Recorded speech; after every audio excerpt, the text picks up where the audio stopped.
हर हर महादेव। हर हर महादेव। शिव शंभो पार्वती पते। हर हर महादेव। बहुत समय पहले की बात है। ब्रह्मा जी जो सृष्टि के रचयिता है और विष्णु जी जो सृष्टि के पालन करता है, उनके बीच एक विवाद हुआ। वो ये था कि हम दोनों में सबसे बलवान, सबसे श्रेष्ठ कौन है।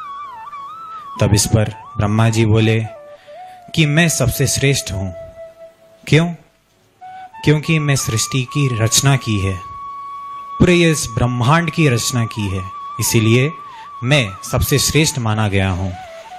वहीं विष्णु भगवान कहते हैं कि मैं ये सारे विश्व का पालन करता हूं, तो मैं श्रेष्ठ हुआ। तो ये तर्क वितर्क बढ़ती चली गई और उसी क्षण एक महान दिव्य रूप, एक स्तंभ वहां पे प्रकट हुआ जो ऊपर और नीचे की ओर से अनंत था। उसकी सीमा निश्चित करना बहुत ही मुश्किल था। ब्रह्मा जी और शंकर जी ये संकोच में पड़ गए कि ये स्तंभ क्या है, किसका अस्तित्व है, किसका अंश है, इसका क्या रूप है। पर फिर वो सोचे कि चलो हम इसका सिरा ढूंढते हैं। जो व्यक्ति हम में से इसका सिरा ढूंढेगा, जो इसका अंतिम भाग ढूंढेगा, वो ही सबसे श्रेष्ठ कहा जाएगा। तब ब्रह्मा जी ने एक हंस का रूप धारण किया और वह ऊपर की ओर उड़ चले उसका अंतिम भाग खोजने। वहीं विष्णु भगवान ने भी वराह रूप धारण कर पृथ्वी तल में प्रवेश किया उसका अंतिम भाग ढूंढने के लिए। समय बीतता गया पर वो ढूंढ ना सके, वो असफल हो गए। और इस पर विष्णु भगवान ने ये सोचा कि ये स्तंभ अनंत है और उन्होंने उनकी हार स्वीकार कर ली और वह पुनः लौट आए और ब्रह्मा जी का इंतजार करने लगे। ब्रह्मा जी ने ऊपर से आकर उन्हें बोला कि मैंने इसका सिरा, इसका अंतिम भाग ढूंढ लिया है।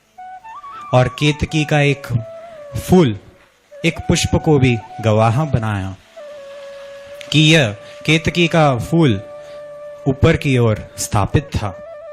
तो उसी क्षण वो स्तंभ कांप उठा और उसमें से स्वयं भगवान रुद्र प्रकट हुए और उन्होंने कहा कि ये स्तंभ कोई ऑर्डिनरी स्तंभ नहीं है, इसकी अपने आप में विशेषता है। ये मेरा निराकार रूप है, इसे ही शिवलिंग के रूप में पूजा जाएगा।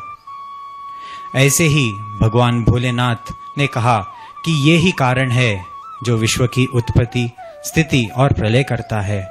इसमें तीनों शक्तियां निवास करती हैं और जो व्यक्ति शिवलिंग का अभिषेक करता है उसके सभी मनोरथों को मैं पूर्ण करता हूं। और जो व्यक्ति बेलपत्र, जल, दूध इत्यादि 5 सामग्रियों से, पंचामृत से इसका सेवन करता है, इसका पूजन करता है, मैं उसका सभी अभिलाषाएं पूर्ण कर देता हूं। भगवान इससे हमें यह दर्शाते हैं कि भगवान की ईश्वर कोई रूप या चित्र में नहीं बल्कि निराकार और शक्ति के रूप में भी विद्यमान है। तो अब आइए हम सभी लोग मिलकर रुद्राभिषेक द्वारा भगवान शिव को प्रसन्न करें और अभिषेक करें।